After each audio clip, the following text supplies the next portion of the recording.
तो छत्तीसगढ़ में ईडी के बाद अब सीबीआई की छापेमार कार्रवाई हुई। प्रदेश में 55 ठिकानों पर सीबीआई ने दबिश दी है। महादेव सट्टा ऐप मामले में भिलाई, रायपुर, राजनांदगांव, रायगढ़, अंबिकापुर, जगदलपुर में कार्रवाई की गई। भिलाई और रायपुर में पूर्व सीएम भूपेश बघेल के घर और कार्यालय पर भी दबिश दी गई। इसके साथ ही उनके कई करीबियों और अधिकारियों के ठिकानों पर छापा मारा गया है। रायपुर में भूपेश बघेल के घर करीब 11 घंटे और भिलाई में करीब 14 घंटे सीबीआई की टीम ने कार्रवाई की। कार्रवाई के बाद सीबीआई की टीम वहां से रवाना हुई है। भिलाई में सीबीआई की टीम अपने साथ भारी भरकम दस्तावेज साथ ले गई है। इस दौरान बंगले के बाहर कांग्रेस नेता और कार्यकर्ता सीबीआई और बीजेपी सरकार के खिलाफ नारेबाजी करते रहे। वहीं कार्रवाई के विरोध में कांग्रेस ने गुरुवार को पूरे प्रदेश भर में प्रदर्शन का ऐलान किया है। मामले में जोरदार सियासत हो रही है।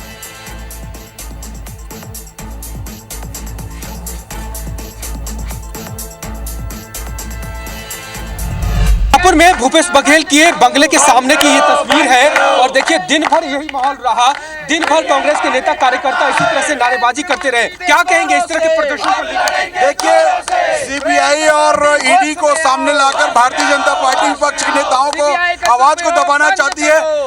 विधानसभा में सीबीआई जांच की मांग को लेकर भारतमाला प्रोजेक्ट में सीबीआई जांच की मांग किए थे हमारे नेताओं ने, और उल्टे हमारे निवास में सीबीआई लगातार भेजने का काम कर रही है, जो देशपूर्ण कार्रवाई है, विपक्ष की आवाज को दबाने का काम कर रही है। ये नारेबाजी क्या मैसेज दे रहे हैं? देखिए, सीबीआई जिस प्रकार से छवि धूमिल करने के लिए तोता की भूमिका में है और एक तानाशाही सरकार के हाथों की उंगलियां बन गई है। हम विरोध उसका कर रहे हैं कि तानाशाही नहीं चलेगा, सीबीआई अपना मूल काम करे, भ्रष्टाचारियों को पकड़े। बीजेपी कह रही है कि अगर कुछ किए नहीं है तो डर क्यों रहे हैं? इतना परेशान कर रहे हैं। डर तो नरेंद्र मोदी जी रहा है, हम अगर डरते तो यहाँ पे थोड़ी होते। प्रदर्शन के बीच में, विरोध के बीच में सीबीआई की टीम लौट गई है रायपुर के भूपेश बंगले के दफ्तर से और दिन भर उनका सर्च चलता रहा।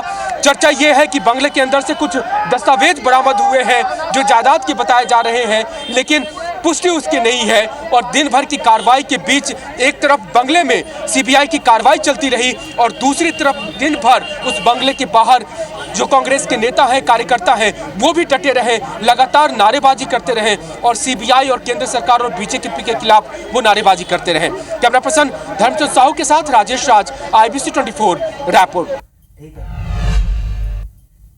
कांग्रेस ने सदन में पूरे नेता प्रतिपक्ष जी के साथ सबने मिलकर कहा कि हमको सीबीआई की कुछ विषयों पर जांच चाहिए और उस दिशा में उन्होंने कहा कि नहीं होने से हम मुख्यमंत्री प्रधानमंत्री जी तक भी मिलेंगे। तो उनको अधिकतम लोगों को विश्वास है, ऐसा मैं कह रहा हूँ। भूपेश बघेल जी के यहाँ सीबीआई का वहाँ पे छापा सहयोग करना चाहिए, इसमें कोई बुराई नहीं है। ये तो देश के हर व्यक्ति को कर्तव्य है। ईडी का एक एपिसोड खत्म होने के बाद दूसरा एपिसोड की शुरुआत हुई सीबीआई।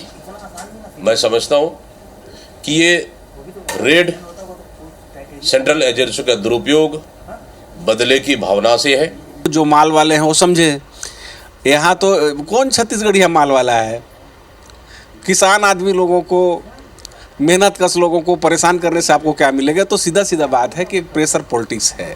पहले ईडी ने किया, अब ये सीबीआई द्वारा हो रहा है। ये सरकारी एजेंसियों का मैं तो ये मानूंगा कि मिसयूज है। या तो अगर कोई बात है तो सामने आनी चाहिए और नहीं है तो फिर इस तरह की कार्रवाई ये परेशान करने की कार्रवाई है। प्रदेश कांग्रेस का कमेटी का निर्देश है और कल हम लोग पूरे जिले में, पूरे प्रदेश के हर जिले मुख्यालय में पुतला फूका जाएगा। हम लोग भी यहाँ पुतला फूकेंगे।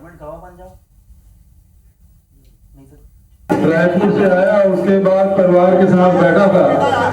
मैंने कहा कि भाई आप लोग ईडी की छापा पड़ गया, इसका मतलब ये मत सोचिए कि अब कोई छापा नहीं पड़ेगा।